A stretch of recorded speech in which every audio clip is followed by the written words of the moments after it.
현대에도 중국은 무시할 수 없는 강대국 중 하나이지만 고대 세계에선 초강대국 그 자체였습니다. 서기 2세기경 지구의 인구는 약 2억 명이었는데 서쪽의 로마 제국과 동쪽의 한나라가 각각 당시 인구의 약 25%씩을 차지했던 것으로 추정합니다. 이런 초강대국이 멀리 떨어져 있다면 그냥 그러려니 하겠지만 중국의 주변국 입장에선 옆집 아저씨가 덩치만 큰 줄 알았는데 세계 격투기 챔피언이었던 것과 같았습니다. 실제로 한나라는 자국의 적대적이었던 흉노를 반으로 갈라서 반은 죽이고 반은 복속시켰죠. 마찬가지로 고조선이 점차 세력을 확장하자 그대로 수도로 진격해 멸망시켰습니다. 이렇듯 중원을 차지한 거대 제국의 존재는 주변국 입장에서 전혀 반가운 존재가 아니었습니다. 그러나 천하대세 분구필합 합구필분, 천하의 대세란 오랫동안 나뉘어져 있으면 반드시 합쳐지고 오랫동안 합쳐져 있으면 반드시 나뉘어진다는 소설 삼국지연의에 나오는 이 문장처럼 한나라가 세워지고 약 400년간 통일을 유지하던 중국은 한나라 멸망 이후 서진이 40년도 못 가고 멸망하면서 과장전 못해서 갈기갈기 찢어지는 사태가 벌어집니다. 이후 중국은 589년 수문제가 다시 통일할 때까지 약 300년에 걸친 분열기를 겪습니다. 이웃의 분열은 나에겐 기회였습니다. 몇몇 유목민족은 중국을 침공하고 각지를 정복했으며 그곳에 자신들의 나라를 세웠고 한반도에선 고구려 백제 신라 삼국이 단순한 연맹왕국에서 중앙집권적 고대국가로 발전했습니다. 또한 이 시기 고구려를 보면 요동을 정복하고 만주벌판에 영향력을 행사했고 인구는 3만호에서 약 70만호로 23배 이상 폭증했습니다. 여기에 광개토대왕과 장수왕까지 등장하며 제대로 전성기를 맞이해 5세기쯤 와서는 중국 동쪽은 전부 고구려의 영향력 아래에 있다고 자부했습니다. 그런데 중원의 혼란과 분열을 수문제가 통일하며 종식시켰으니 주변국 입장에선 바짝 긴장할 수밖에 없는 상황이 되어버렸습니다. 수나라가 세워진 581년, 수나라는 천하통일까지 얼마 남지 않은 상황이었습니다. 이미 사천과 형주 일대를 장악한 상태였고 582년엔 남쪽의 진나라에 사치와 향락에 빠져 사는 진숙보가 황제에 올랐죠. 그러나 수나라가 중원을 평정하며 대륙의 평화를 가져다 준다 해도 그것은 진정한 평화라고 볼 수 없었습니다. 수나라의 적은 중국 안에만 있는 것이 아니었기 때문인데요. 당장 북쪽엔 북방의 패자 돌궐이 있었고 요서엔 멸망한 북제의 황족 고본영의 세력이 있었으며 요하 너머에는 만주 일대를 차지하고 강력한 중장기병을 보유하고 있는 고구려가 존재했습니다. 유감스럽게도 이들 모두 수나라의 전신인 북주 시절부터 관계가 원만하지 못했죠. 하지만 그나마 고구려와의 관계는 시작부터 험악하진 않았습니다. 수나라는 건국 직후 요서에서 자국의 영향력을 확대하길 원했고 고구려 역시 비슷한 입장이었는데 이 때문에 요서에 자리 잡은 고본영의 세력과 북쪽의 돌궐은 양국에게 껄끄러운 존재였습니다. 때문에 공식적인 동맹은 아니었지만 일시적으로 수나라와 고구려 대 고본영과 돌궐이라는 대립구도가 펼쳐졌습니다.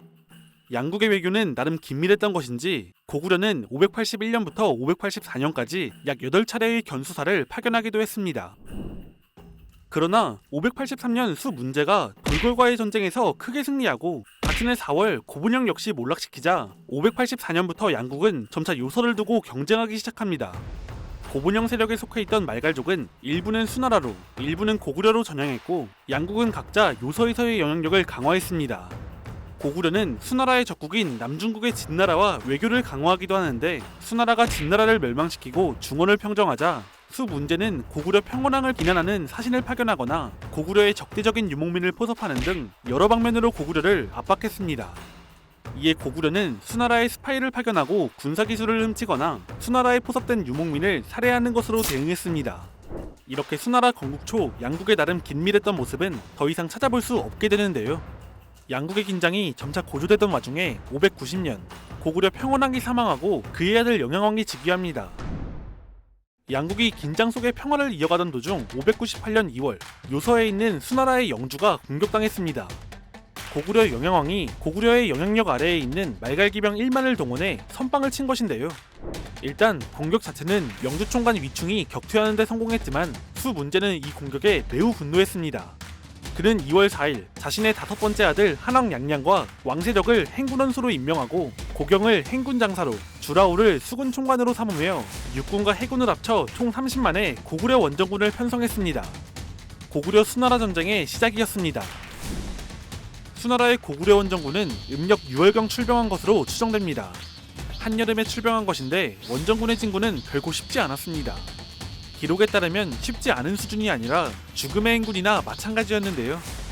양양이 거느린 육군은 오늘날 산해관으로 추정되는 임유관을 나와 진격하던 중 장마로 인한 홍수를 만났고 보급이 끊기게 됩니다. 보급이 끊겨 굶주린 병사들은 이 와중에 전염병까지 시달리게 되죠. 한편 주라우의 수군은 바다를 건너 평양을 공격하기 위해 배를 타고 이동 중이었는데 도중에 풍랑을 만나 많은 병선이 침몰하게 됩니다. 결국 음력 9월 21일 한왕 양양이 이끄는 30만의 원정군은 고구려는커녕 고구려 입구도 가보지 못하고 수나라로 철군했습니다. 원정군의 생환율은 고작 10에서 20%로 원정은 대실패로 끝났습니다. 이후 고구려 영양왕은 수나라에 자신의 선제 공격에 대한 사과문과 사신을 보냈는데 사과문엔 요동 똥땅의 시나 고원이란 표현이 있었고 수 문제가 이 사과를 받아들이며 전쟁은 일단락됩니다. 일단 여기까지가 공식적인 기록인데 기록엔 조금 의문이 남습니다. 앞에서 본 것처럼 고구려와 수나라의 첫 번째 전쟁은 남아있는 기록이 매우 짧습니다. 전쟁 기간을 길게 잡아도 8개월 정도여서 그럴 수도 있겠지만 그렇다 하더라도 30만 명 이상의 대병력을 동원한 전쟁치고는 기록이 지나치게 부실한 편이죠. 또한 수서인 전쟁 패배의 원인을 장마, 홍수, 전염병, 거친 풍랑 등으로 말하며 순전히 자연재해 때문에 원정이 실패했고 고구려군과의 교전은 전혀 없었다고 말하는데 이 부분 또한 의문이 생깁니다. 이 때문에 학자마다 의견이 다르긴 하지만 대체로 1차 전쟁의 기록이 의도적으로 추격됐다고 추정합니다. 왜 추격했는지에 대해선 크게 두 가지로 의견이 갈립니다. 한 가지는 전쟁에서 고구려군의 활약상을 숨기기 위해 축소했다는 주장입니다. 근거로 먼저 수나라의 보급이 끊긴 지점을 봐야 하는데요. 원정군이 장마를 만나고 홍수로 보급이 끊기며 발이 묶인 장소는 임유관에서 요서 사이인데 당시 기준으로 수나라의 영역입니다. 세상의 어느 군데가 자신의 땅에서 보급이 끊기냐는 것이죠. 설령 정말 자연재해로 보급이 끊겼다고 한다면 당시의 해당 지역에 대한 자연재해 기록이 남아있어야 하지만 전쟁에서 언급되는 것 외엔 따로 기록이 남아있지 않습니다. 또한 전쟁을 시작한 것은 음력 6월이지만 전쟁이 끝난 건 음력 9월 21일인데 일반적으로 한반도 북부의 장마는 음력 7월이면 끝나고 원정군이 장마와 홍수를 만난 요서 일대도 크게 다르지 않습니다. 마지막으로 애초에 수 문제 양견이 이런 것을 모를 만큼 멍청이가 아니란 것입니다. 그는 이미 고구려와의 전쟁 전에 돌궐에 크게 승리했고 요서의 군벌 고본영을 몰락시키고 정복했으며 육군과 수군을 사용하며 남중국의 진나라를 공격해 천하통일을 이룬 사람입니다. 이런 수 문제가 30만이나 되는 대군을 이끌고 초보적인 실수를 했을 리 없다는 것입니다. 결국 고구려에 당했다는 사실을 기록에서 의도적으로 축소했다는 주장입니다. 또 다른 주장은 의도적인 기록 축소가 있긴 하지만 그것이 고구려군의 활약 축소와는 관계가 없을 것이라는 주장입니다.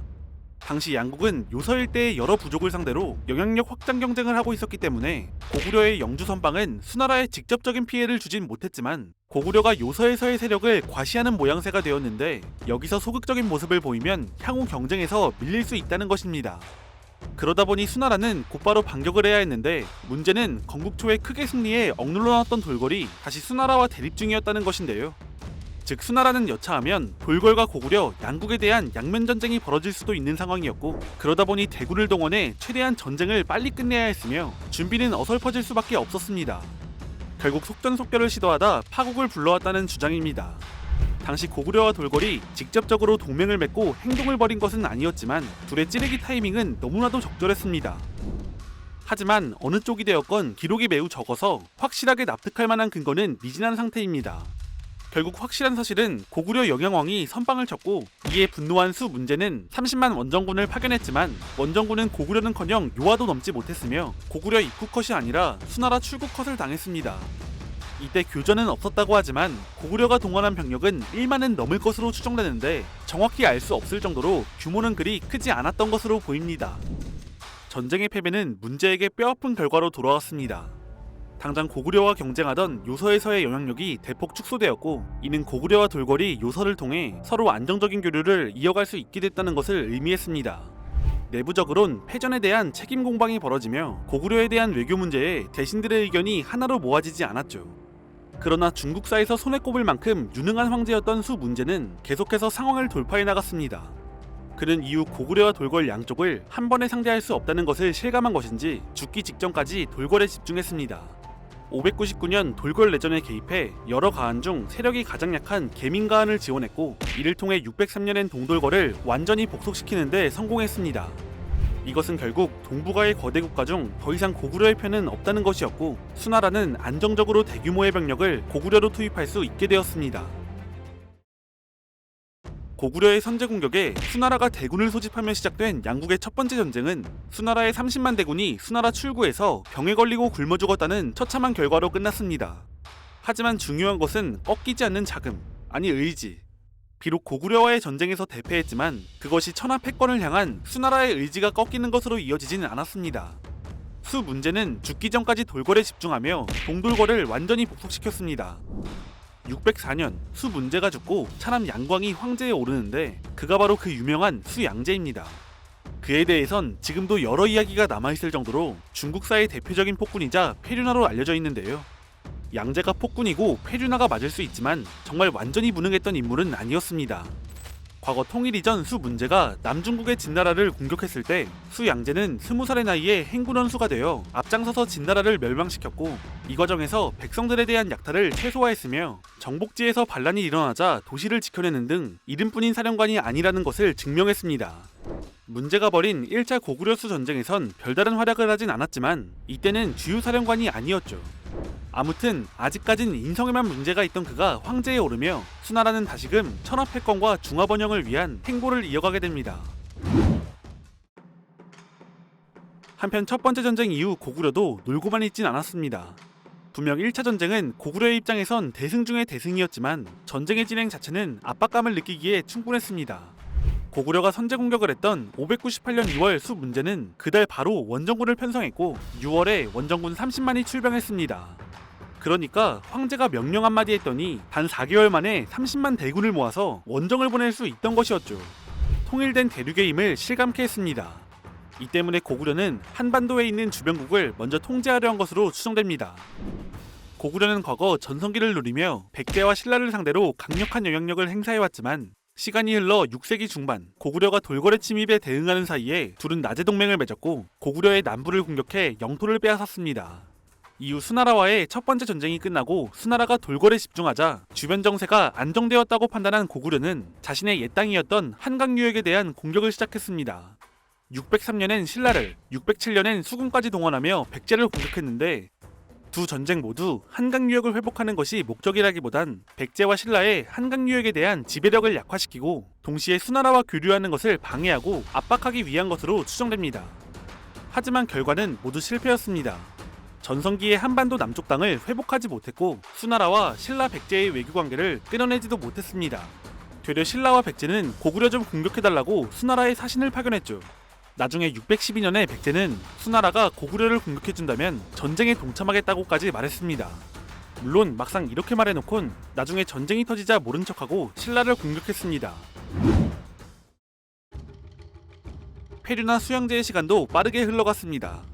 보통 양제에 대해 배우면 무리한 토목공사 등 폭정을 벌인 것을 배우는데 주요 정책을 살펴보면 노골적으로 원정을 위해 움직인 것을 볼 수 있습니다. 그는 즉위 후 반란을 일으킨 자신의 동생 한왕 양량을 토벌했고 605년 1월 군대에서 독립성이 강한 총관부를 폐지하며 중앙정부의 권한을 강화하는 등 군제개혁을 진행해 황제와 중앙정부의 장악력을 강화했습니다. 행정제도 역시 같은 맥락으로 지방정부를 작게 나눠 중앙정부에 대한 의존성을 강화해 권력을 집중했습니다. 여기에 그 유명한 대운하를 개통하고 수백 년 동안 관리가 부실했던 만리장성을 수리하고 건축하는데 만리장성은 당연히 국가안보에 관련된 부분이었고 대운하는 전쟁 때문에 만든 것은 아니었지만 대륙의 남쪽과 북쪽이 연결되면서 북쪽에서 대규모 작전이 가능하게 됩니다. 내정에 대한 정비가 어느 정도 끝났다고 생각한 양제는 607년 4월부터 각지로 순행을 시작했습니다. 8월엔 50만 대군을 이끌고 동돌궐의 계민가한을 방문했는데 아마도 동돌궐의 복속을 재확인하기 위한 것으로 보입니다. 그런데 이때 고구려의 사신도 동돌궐의 계민가한을 방문한 상태였고 양제와 고구려의 사신이 만나게 됩니다. 양제는 고구려 사신에게 고구려 왕이 자신에게와 입조하지 않으면 자신이 군대를 이끌고 고구려로 가겠다고 말했는데 사실상 말 안 들으면 침공하겠다는 협박이었습니다. 동돌궐의 복속을 확인한 양제는 이번엔 서쪽으로 눈을 돌렸습니다. 그는 서쪽의 철륵이란 유목부족과 관계를 개선하며 함께 토요콘이란 유목국가를 공격해 부족민 수십만을 흡수하며 대승을 거뒀습니다. 양제는 실크로드로 이어지는 교통로를 장악했고 실크로드의 여러 도시국가들은 수나라에 알아서 항복하며 조공을 보냈습니다. 이렇게 북쪽의 동돌걸과 서쪽의 여러 이민족, 동쪽 바다 건너 백제, 신라의 조공을 받은 양제는 마지막으로 동북쪽 고구려가 자신에게 고개를 숙이면 한나라 이후 중국이 잃어버린 패권을 자신의 손으로 되찾게 되는 것이었습니다. 611년 2월, 양제는 직접 국경 인근인 탁군으로 행차했습니다. 그는 고구려왕 고원이 속국으로서 예의를 잃었으니 요동으로 가서 그의 죄를 묻고 짐의 원대한 계책을 널리 알릴 것이다 라고 말하며 전쟁을 준비했습니다. 611년 7월까지 각종 전쟁 물자가 탁군으로 이송되었고 드디어 612년 1월 양제가 고구려 출정 명령을 내리며 고구려와 수나라의 두 번째 전쟁이 시작되었습니다. 612년 1월 1일 수 양제는 고구려 원정을 위해 편성한 군대를 탁군에 집결시키고 원정을 시작했습니다. 기록상 전투병력만 113만이 동원되었고 보급을 담당하는 인력은 그 2배가 넘었습니다. 동시에 양제는 서돌궐, 고창국 등 즉위 이후 자신이 복속시킨 주변국가의 여러 왕을 불러 모아 100만이 넘는 원정군의 군세를 과시하며 그들을 압박했습니다. 원정군은 육군 좌익 12군, 우익 12군, 황제 직속군 6군으로 구성되었는데요. 규모가 너무 커 한 번에 출정할 수가 없었고 매일 1군씩 나눠서 출정했습니다.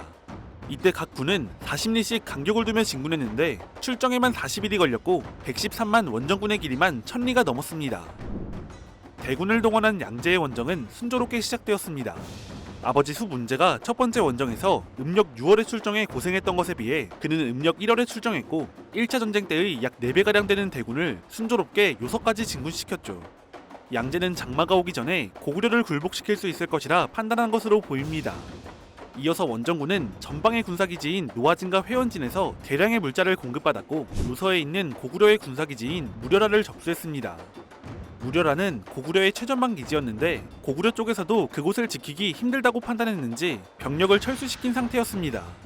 이처럼 수 양제는 아버지의 30만 대군이 요서에서 떼죽음 당한 것과는 달리 자신의 100만 대군을 최소한 요서까지 순조롭게 진군시켰습니다. 그리고 3월 초 요하 하구에 도착했습니다. 요하에 도착한 원정군은 강을 건너려고 했지만 요하 건너편에 고구려군이 주둔 중이라 쉽게 건너갈 수 없었습니다. 고구려와 수나라가 서로 영향력을 경쟁하던 요서와 달리 요하 동쪽은 엄연한 고구려 땅으로 수나라의 대군이 쉽게 침략하도록 내버려둘 이유가 없었죠. 양제는 3월 15일 원정군에게 요하를 건널 것을 지시하는데 이에 19일 임시다리를 만들어서 도하를 시도하지만 고구려군의 완강한 저항으로 도하에 실패하고 맙니다. 이 과정에서 선봉장인 우준희 대장군 맥철장, 무분랑장, 전사웅, 맹금차 등 다수의 장수가 전사했습니다. 고구려군은 이후에도 몇 차례 더 도하를 저지했지만 압도적인 전력차를 극복할 수 없었습니다.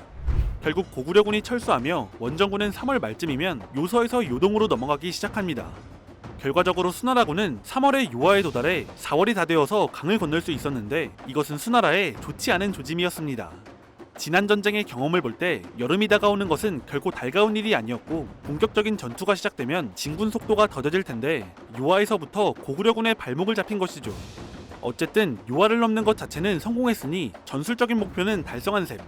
이 시점에서 양제는 598년 첫 번째 전쟁 이후 최대의 성과를 거두었다고 자축하며 전국에 사면령을 내렸고 요하 동쪽에 군현 설치를 시도합니다. 고구려를 제외한 수나라 주변 모든 나라를 공격하고 복속시킨 수양제가 612년 1월 113만의 군대를 동원하며 요동으로 진격하니 고구려와 수나라의 두 번째 전쟁의 시작이었습니다. 음력 1월에 출병해 드디어 3월 말 요하를 넘은 수양제는 원정군의 성과를 자축하며 진격을 이어갔습니다. 원정군은 요동성에 도착해 4월 말쯤부터 요동성 포위를 시작했습니다. 당시 요동성은 고구려 요동지역 방어선의 중추적인 역할을 했기 때문에 요동성만 함락한다면 고구려의 방어선이 흔들릴 가능성이 높았고 양제는 이 점을 간파했습니다. 양제의 100만 대군을 막아내야 했던 612년 당시 요동성의 규모는 어느 정도였는지 정확히 알 수 없습니다. 하지만 645년 당태종이 요동성을 공격했을 때 성안의 군사가 2만, 주민이 4만, 양곡이 50만 석가량 있었다고 하며 요동성의 중요성은 612년이나 645년이나 크게 다르지 않았으니 당시에도 규모는 비슷했을 것으로 추정됩니다. 요동성은 분명 작은 성도 아니었고 방어태세도 잘 갖춰진 성이었지만 양제의 100만 대군 앞에선 미약한 전력이었습니다. 게다가 고구려가 방어를 위해 쌓았던 여러 산성과 달리 요동성은 평지성이었는데 이것은 수나라가 압도적으로 많은 병력의 이점을 살리기 더욱 좋았습니다. 양제는 상황을 낙관하고 요동성 공략에 크게 시간이 걸리지 않을 것이라고 판단했는지 회원진에 임시궁궐을 지어놓고 그곳에서 대기했습니다. 한편 고구려의 입장에서 이것은 큰 행운이었습니다. 양제는 전황을 낙관해 요동성 공략에 대규모 공성 장비를 지원해주지 않고 현지 제작하도록 했고, 정예군을 이끌고 왔음에도 불구하고 현장 지휘관들이 자율적인 판단으로 움직이는 것을 금지했습니다. 현장에 시시각각 여러 변화가 있을 때마다 원정군 지휘관들은 양제에게 전령을 보내야 했고 그 답을 기다려야 했습니다. 고구려는 이러한 이상 움직임을 눈치챈 듯한데 기록을 보면 요동성이 함락되려 하자 성에서 항복을 요청해왔고, 그럴 때마다 지휘관들은 황제의 명령 때문에 공략을 멈추고 전령을 보내야 했습니다. 그리고 황제의 회답이 와야 항복을 받든 무시하든 공략을 계속할 수 있었다고 합니다. 이렇게 위장 항복이 몇 차례 나오고 전령을 보내야 하는 일이 계속해서 반복되었지만 후방의 양제는 문제점을 깨닫지 못했습니다. 수나라군은 4월 말부터 요동성에서 한 달 이상 시간을 보냈음에도 성을 함락하지 못했습니다. 결국 음력 6월, 여름이 시작되었습니다. 시간에 쫓긴 양제는 요동성으로 직접 행차했는데 그는 공략을 담당하던 지휘관들을 비난하면서 요동성 서쪽 조금 떨어진 곳에 자리를 잡고 직접 공격을 지휘하기 시작했습니다. 이제 중간에 전령이 오가느라 전투가 멈추는 일은 없어졌지만 그렇다고 요동성이 쉽게 함락되진 않았습니다. 양제는 자신이 요동성을 공격하는 동안 좌군을 보내며 주변 성들을 점령하라고 지시했는데 수개월간 어느 곳도 함락시키지 못했습니다. 이렇게 완전히 발이 묶이며 그렇게 기피하던 여름에 전쟁을 치르게 되자 양제는 새로운 돌파구를 찾아냅니다. 양제는 원정도중 사망한 대장군 단문진의 제안이 떠올랐습니다. 그는 일일이 고구려성을 함락하며 진격할 것이 아니라 다른 성들은 무시하고 평양을 직공할 것을 주장했는데 매우 위험한 작전이었습니다. 이동 중 퇴로가 끊기면 꼼짝없이 적진한 가운데 고립되며 그게 아니더라도 보급선을 연결하기 어려워 시간이 지날수록 전투력이 급격하게 떨어질 수밖에 없었습니다. 양제 역시 이런 평양 직공론의 위험성을 충분히 알고 있었고 그 때문에 요동에 여러 성을 함락시키고 천천히 남하하며 수군을 이용해 산동반도의 물자를 가져와 보급하는 계획을 세웠던 것입니다. 그러나 이미 계획은 어그러진 상황. 양제는 평양을 직공하기로 결정했습니다. 그는 우중문과 우문술로 하여금 30만 별동대를 편성해 평양으로 향하도록 했습니다. 양제는 별동대의 물자가 모자라더라도 산동반도에서 출정하는 네오와의 수군과 합류한다면 모자란 물자를 공급할 수 있을 것이라고 생각한 것으로 보입니다. 한편 수군 총관 네오와는 개전 이후 산동반도에서 출정했습니다. 그는 4월쯤 대동강에 도착했고 6월엔 그대로 강을 거슬러 올라가 평양성 인근 60리 지점에 상륙했습니다. 그리고 그곳에 거점을 만들었는데 여기서 육군을 기다리기만 하면 그의 임무는 성공이었습니다. 그런데 6월 하순쯤 당시 영양왕의 동생 고건무가 수백의 결사들을 이끌고 나와 네오와를 도발하는데요. 네오와는 고건무를 얕잡아보고 그대로 상륙병 4만을 이끌고 평양성 공격을 시도했습니다. 부관인 주법상이 육군과 합류한 후 싸워야 한다고 만류했지만 네오와는 이를 무시했습니다. 그는 평양성의 외성을 돌파하는 데 성공하며 순조롭게 외성으로 진입했는데 애초에 여기까지가 고구려군의 유인책이었습니다. 수나라군이 약탈을 시도하며 조직력이 와해되자 고건무가 그 틈을 타 대대적인 반격을 시도했고 네오와의 4만 군대는 혼란에 빠졌습니다. 이때 수서엔 고건무가 단 500명의 결사대로 수나라군을 물리쳤다고 기록되어 있습니다. 최종적으로 평양성 공격에 동원되었던 상륙군 4만 중 생還한 이들은 수천 명에 불과했고 네오와는 군을 해안지대로 물려야 했습니다. 이런 네오와의 상황과는 별개로 양제가 편성한 정예군 30만의 별동대는 6월 중순쯤 평양을 향해 출발했습니다. 적진 깊숙이 가야 하는 상황에서 보급이 어려울 수 있다 보니 사람과 말에게 각각 100일치의 물자를 공급했는데 짊어져야 하는 물자가 너무 많아 행군 도중 물자를 버리는 병사들이 속출했습니다. 우중문과 우문술은 군령을 내려 물자를 버리는 이들의 목을 베겠다고 위협했지만 병사들은 물자를 땅속에 파묻어서 숨기는 것으로 대응했습니다. 결국 행군이 중간 지점쯤 왔을 때 이미 군량은 간당간당한 상황이 되었습니다. 6월 하순, 별동대는 압록강 서쪽에 도달하는데 이후 행로를 두고 우중문과 우문술의 의견이 갈렸습니다. 우문술은 군량 부족 등을 거론하며 진격을 주저했지만 우중문은 작전대로 진격을 주장했죠. 이렇게 결정을 내리지 못하고 있는 상황에서 고구려 영양왕이 항복하겠다는 전령을 보내옵니다. 고구려의 대신 을지문덕이 직접 수나라 별동대의 진영에 방문했습니다. 항복을 이유로 방문한 것인데 사실 별동대가 출발하기 전 수양제가 만약 고구려 왕이나 대신을 만나게 되면 반드시 사로잡으라고 지시했기 때문에 우중문은 을지문덕을 감금하고자 했습니다. 그러나 상서우승 유사룡이 이를 만류했고 을지문덕을 그대로 돌려보내게 됩니다. 하지만 사실 을지문덕의 항복은 거짓 항복이었습니다. 그는 수나라군의 처참한 보급 상황과 그로 인한 낮은 사기, 의견 통합이 제대로 되지 않는 최고 지휘관들의 상황 등을 직접 두 눈으로 보고 귀환했습니다. 우중문은 뒤늦게 후회해 돌아가는 을지문덕에게 사람을 보내 할 말이 있으니 돌아오라고 말했으나 을지문덕은 뒤도 안 돌아보고 압록강을 건넜습니다. 귀환한 을지문덕은 새로운 작전을 계획했습니다. 그는 피폐한 수나라 별동대를 좀 더 고구려 내륙 깊숙이 끌어들여 고립시키길 원했고 이를 위해 7번에 걸친 패배를 연출하며 수나라군을 유인했습니다. 우중문과 우문술의 입장에서도 어떻게든 평양 인근까지만 가면 그곳에 있는 수군을 통해 보급을 받아 군을 재정비할 수 있다고 믿었습니다. 결국 어떻게든 진군해 7월 초 평양성에 도착했습니다. 그러나 평양 인근에 네오와의 수군은 없었습니다. 이미 4만의 병력을 잃고 바닷가로 쫓겨난 뒤였죠. 병사들은 지쳤고 보급은 없고 눈앞엔 평양성이 버티고 있는 상황. 수나라 별동대는 답이 없어 보였습니다. 그리고 이때 타이밍 좋게 을지문덕의 편지가 오는데 군을 물리면 왕과 항복하겠다는 내용이었습니다. 여기에 우중문에게 시를 한 편지어 보냈는데 이 시가 그 유명한 여수장 우중문 시입니다. 사실상 조롱의 의미가 담긴 시로 편지의 내용까지 대놓고 거짓말이란 것을 나타냈지만 우중문에겐 퇴각할 좋은 명분이었고 곧 퇴각을 시작했습니다. 7월 이민일 별동대가 퇴각을 하며 살수를 중간쯤 건넜을 때 갑자기 고구려의 추격군이 공격을 시작했습니다. 지친 상태로 돌아가던 수나라 병사들은 순식간에 고구려군에 도륙됐으며 우둔희 장군 신세웅이 전사하는 등 여러 군영이 괴멸됐습니다. 간신히 살아남은 이들은 도망치고 도망쳐서 압록강에 겨우 도착했는데 가지고 있는 무기와 갑옷 등 장비는 모두 버리고 도망쳐야 했습니다. 최종적으로 별동대 30만 명 중 약 2,700명만이 살아 돌아올 수 있었습니다. 독단으로 평양성을 공격하려다 대패한 수군 30만 명을 보내 3,000명도 못 건진 별동대를 본 양제는 회군을 결정했습니다. 별동대의 최고 지휘관들은 쇠사슬로 묶어서 끌고 갔습니다. 요동성은 이때까지도 함락되지 않았습니다. 고구려와 수나라의 두 번째 전쟁은 수나라의 입장에선 허무한 패배였지만 고구려의 입장에선 간담이 서늘해지는 공격이었습니다. 요동성은 수나라의 대군을 3개월이나 막아내야 했고 바다를 건너온 네오와의 수군이나 30만 별동대의 평양 직공 모두 격퇴했기 때문에 부각되지 않은 것이지 고구려의 입장에선 절체절명의 위기였죠. 다만 이 모든 것을 고구려가 승리한 게 수양제에겐 비극이었습니다. 그래도 양제가 아무런 성과 없이 회군한 것은 아니었습니다. 그는 주변국에 100만 대군을 원정에 투입할 수 있다는 것을 똑똑히 보여줬고 이를 통해 요서의 주도권을 가져가게 됩니다. 양제는 2차 전쟁에서 113만의 대군을 동원했습니다. 당시 기준으로도 역대 최대의 군대였고 20세기 이전까지 세계 최대 규모의 군대였죠. 그렇다면 당시 수나라는 진짜로 100만 대군을 동원했을까요? 이것을 긍정적으로 보는 관점과 부정적으로 보는 관점 모두 존재합니다.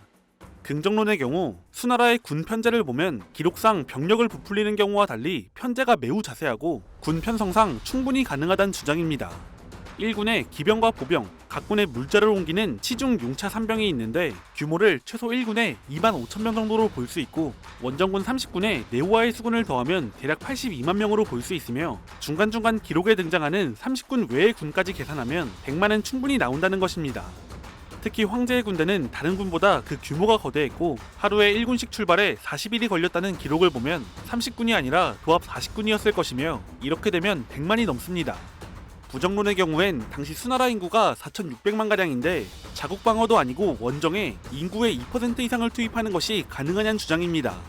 이들은 실제로 원정에 참여한 병력은 치중병을 포함해도 60만가량이고 50만은 국내에서 물자 이동에 동원된 사람일 것이라고 주장합니다.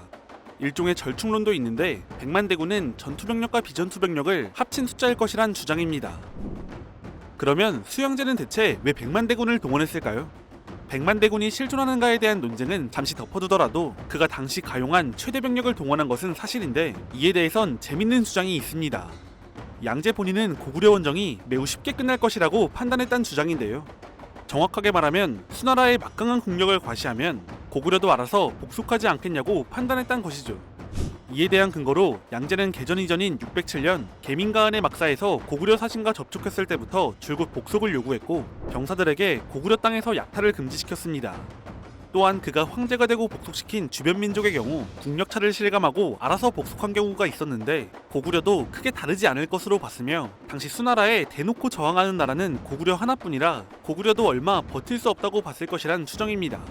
612년 요동성을 공략할 때 공성 무기를 가져오지 않아서 현장에서 조잡하게 만들었었는데 시간에 쫓기던 양제가 이런 기초적인 준비도 하지 않았던 것은 전쟁이 금방 끝날 것이라고 여겼기 때문이라고 주장합니다.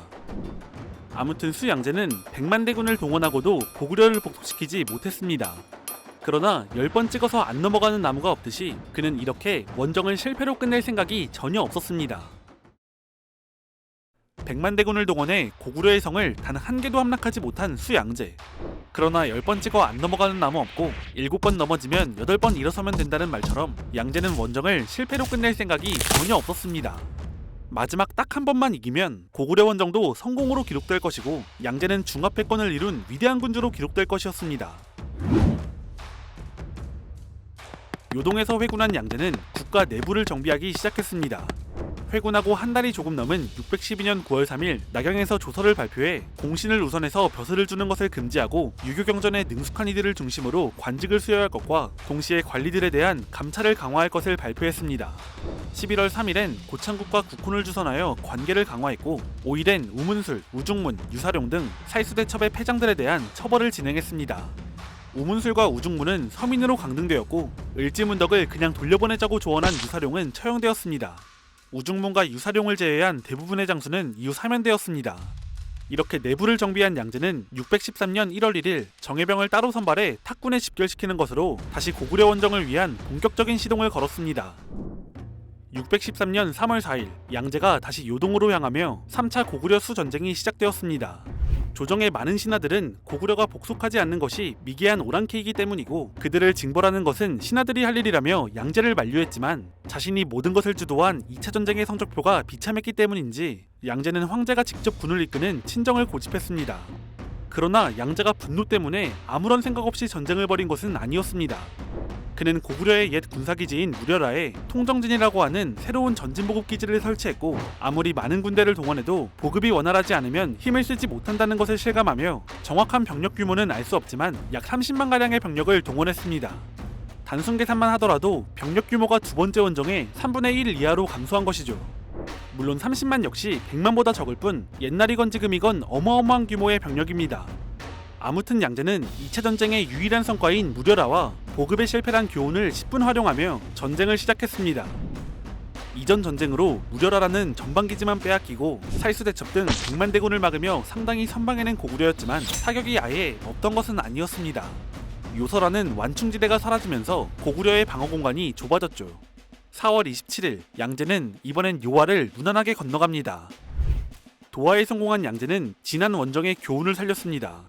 그는 각군의 사령관에게 현장 지휘권을 보장했고 고구려의 항복을 기다리지 않고 각종 공성무기를 대규모로 동원하며 요동성과 신성에 대한 공성전을 시작했습니다. 지난 전쟁에서 양제에게 굴욕을 주었던 요동성은 다시 직접 공략을 담당했습니다. 29일엔 우문술과 양이신에게 별동대를 주며 다시 한번 평양을 노리도록 지시했습니다. 앞서 말했듯이 이번엔 정예병으로 공격했는데 이들은 일반 병과 달리 전투력이 더 뛰어났으며 세금이나 부역을 면제받는 등 사기도 높았습니다. 양제는 중국의 공성전술을 총동원했습니다. 성보다 더 높은 곳에서 공성을 지휘하거나 공성용 사다리 차인 운제, 성안을 정찰하는 소차, 성문을 부수는 충차 등 각종 공성무기를 사용했고 이외에 땅굴을 파서 공성을 시도하거나 어량대도라고 불리는 요동성보다 높은 흑자루 언덕을 만들어 그 위에서 공성전을 지원했습니다. 요동성은 수면으로 포위된 상태에서 수성전을 전개해야 했고 신성은 수만의 병력으로 성 밖에서 수나라의 신성 공략군 사령관 왕인공을 격퇴하려다 역으로 격퇴당한 후 수성전을 전개했습니다. 그러나 요동성과 신성 모두 쉬운 곳이 아니었습니다. 두 성 모두 끈질기게 저항했고 수나라는 수많은 병사가 죽는 등 20일 이상 공략에 진전이 없었죠. 수나라군은 앞에서 말한 어량대도를 건설했고 이후 기일을 잡아 총공격을 준비했습니다. 이렇듯 양제는 지난 패전의 경험을 통해 요동성을 비롯한 고구려의 방어망을 위기에 몰아넣는 데 성공했습니다. 이렇게 전쟁은 수나라의 기우는 듯 했는데 7월 8일 양제는 돌연 모든 원정을 중단하고 철군을 시작했습니다. 워낙 다급하게 철군해야 했기 때문에 군수품, 무기, 공성장비 등 각종 물자를 버리고 철군했죠. 고구려는 수나라의 이러한 행동이 의심스러워서 신중하게 쫓았는데 양제와 수나라군이 요하를 넘는 것을 보고서야 철군을 확신했습니다. 고구려는 아직 도하하지 못한 수만의 수나라군을 공격했고 수천 명을 사살했습니다. 비록 속도가 조금 더디긴 했지만 양제는 고구려의 방어선을 압박하며 요동성을 위기에 몰아넣었습니다. 그런데 왜 물자까지 버리면서 도망치듯 돌아갔을까요? 문제는 보급이었습니다. 후방에서 보급을 담당하던 관리 양현감이 6월 3일 반란을 일으켰습니다. 이 시점에서도 양제는 요동성에 유의미한 타격을 준 것이 아까웠는지 회군을 결정하지 못했는데 6월 26일 이번엔 자신이 총애하던 병부시랑 곡사정이 고구려에 투항하는 일이 발생합니다. 곡사정은 평소 양제의 총애를 받으며 빠르게 승진한 인물로 두 차례 고구려 원정에서 중책을 맡기도 했는데요. 그런데 곡사정은 하필 반란을 일으킨 양현감과 친밀한 관계였습니다. 그는 순식간에 양제의 의심을 샀고 자신이 반란군이나 예비 반란군이 아니라는 것을 입증해야 하는 처지가 됐습니다. 당연히 이를 입증할 방법 따위는 없었죠. 그는 고심 끝에 고구려로 투항했습니다. 수나라군의 모든 작전 계획과 당장 보급이 끊길 위험에 처해 있다는 것까지 모두 알고 있는 곡사정의 투항은 양제의 선택을 도왔습니다. 양제는 7월 8일 원정을 중지하고 돌아갈 것을 지시했습니다. 양현감은 양제의 무리한 원정에 반발하며 반란을 일으켰습니다. 일설엔 개국공신인 아버지 양소의 죽음이 양제의 핍박 때문이라고 믿었다고 하는데요. 실제로 양제는 양현감의 아버지 양소를 총애하는 척했지만 양소가 병에 들면 의원을 보내서 양소의 상태를 물으며 전을근인 왜 안 죽냐고 조바심을 냈다고 합니다. 아무튼 양현감은 수군사령관 내우화가 반란을 일으켰다고 선동하여 군대를 소집했고 그렇게 모은 군대로 6월 3일 자신이 반란을 일으켰습니다. 그는 자신을 토벌하러 온 하남참모 배홍책을 격퇴했으며 14일엔 낙양을 포위했습니다. 하지만 낙양공성에서 별다른 성과를 거두지 못했고 그는 방향을 돌려 관중을 노렸지만 우문술에게 토벌당합니다. 양현감의 반란은 3차 전쟁에 큰 영향을 줬지만 손쉽게 제압되었습니다. 그러면 반란도 진압되었겠다. 수나라엔 다시 평화가 찾아왔을까요? 그렇진 않았습니다. 과거 춘추전국 시대를 통일한 진나라가 진승 5광의 난을 진압했음에도 반란의 불길이 꺼지지 않았던 것처럼 이 반란은 수나라 몰락의 신호탄이었을 뿐 타오르기 시작한 반란의 불길은 쉽게 꺼지지 않았습니다. 반란이 일어난 613년부터 618년까지 사서에 기록될 만큼 큰 반란이 50건이 넘어갔으니 이때부터 어디에서 터졌다고 하나하나 열거하는 것 자체가 의미 없을 만큼 반란이 연달아 터지기 시작했습니다. 이 와중에 복속되었던 돌궐이 수나라를 침공하는 등 수나라는 내후외환의 위기를 겪습니다. 그러나 이렇게 반란이 연이어 터져도 중요한 것은 꺾이지 않는 마음. 수양제의 마음은 아직도 고구려에 있었고 그는 나라에 기둥 뿌리를 뽑아서라도 고구려를 정벌해야 했는지 다시금 원정을 준비했습니다. 양제는 국내의 반란을 진압하는 한편 614년 1월 15일 종실의 일원인 신의공주를 돌궐의 가한에게 시집을 보내며 돌궐을 잠시 달랬습니다. 2월 3일엔 조서를 내려 고구려 원정 계획을 상의하도록 지시하는데 사방에서 연달아 반란이 터지는 상황에서 3번이나 실패한 원정을 지지하는 신하는 없었습니다. 며칠이 지나도 계획을 말하는 사람은 없었죠.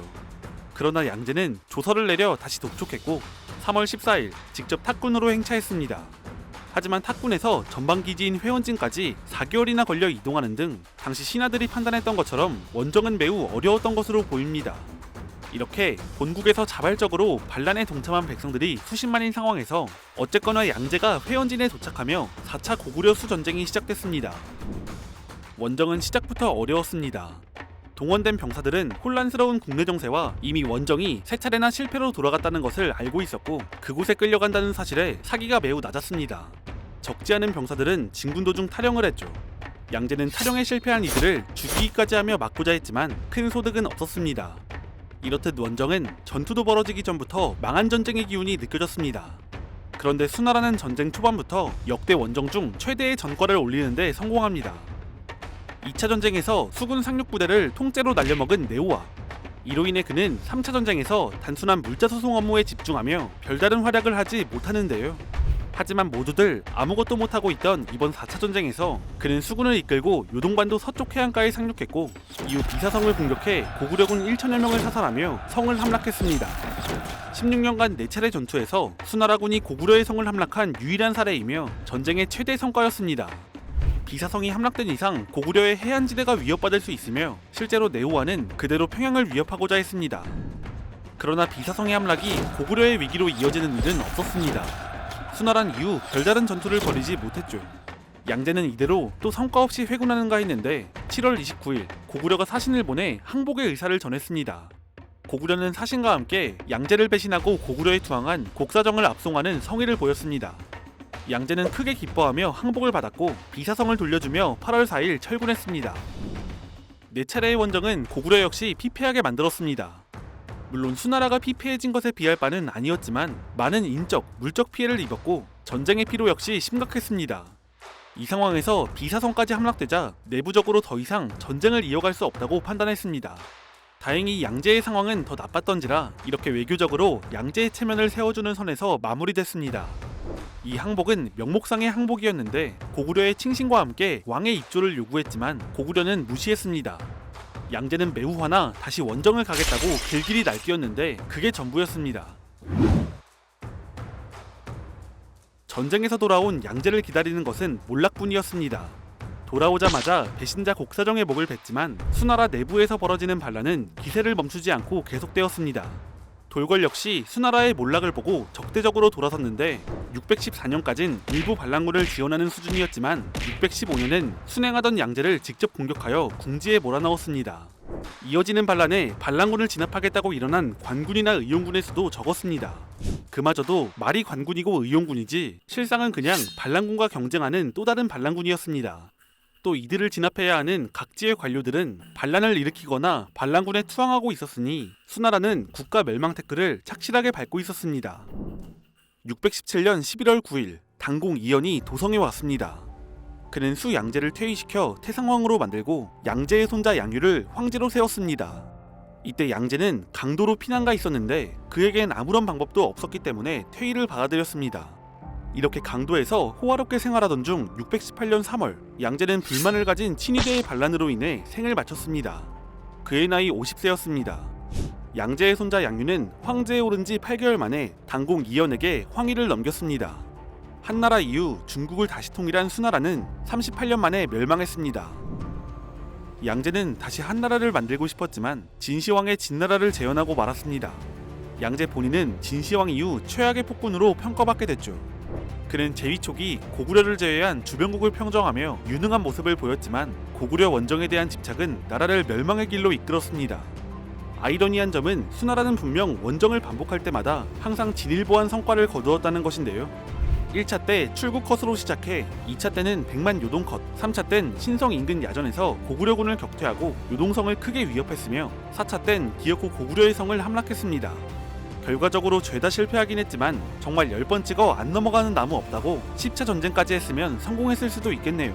나라가 버텼으면 말이죠. 결국 한나라 이후 중화질서의 부활은 수나라가 지고 당나라에서 등장합니다.